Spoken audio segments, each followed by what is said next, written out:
बबूनी तेरे रंग में मैं रंग हो गया, तेरा यह साना साथा में भंग हो गया।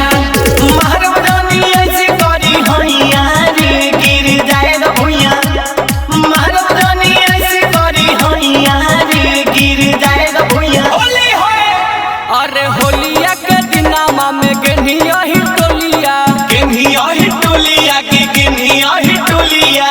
अहिरा के बेटा तोरा फाड़ दल को चोलिया, फाड़ दल को चोलिया के फाड़ दल को चोलिया।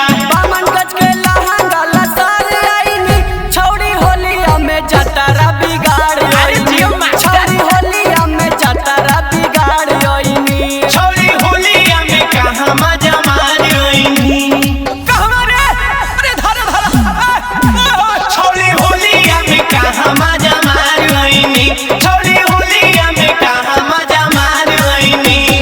रेड़ी के खेत हम कलिए रे भौजी हो गेले ओरा में ढैचा है, रेड़ी के खेत हम कलिए रे भौजी हो गेले ओरा में ढैचा है।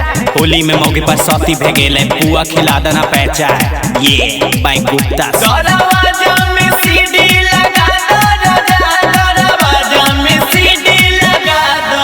होली होए पंडित जी के बेटा वसे रंग डाला बाबानी, रंग डाला बाबानी के रंग डाला बाबानी।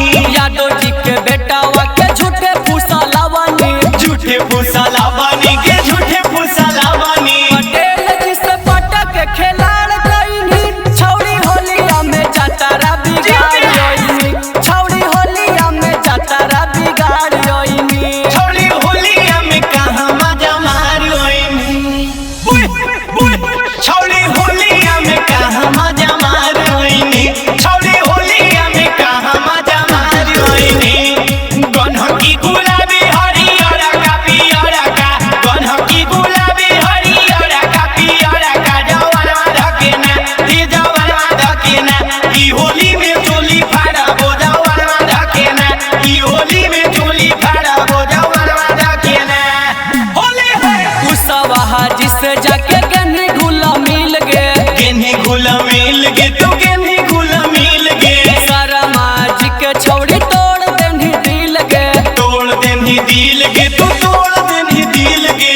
कहरा के कस के लाइन मार आईनी, छौड़ी होलिया में जतारा बिगाड़ आईनी, छौड़ी होलिया में जतारा बिगाड़ आईनी। छौड़ी होलिया में कहाँ मजा मार आईनी, छौड़ी होलिया में कहाँ मजा मार आईनी। नहीं जना हो फागुन चल रहे हैं।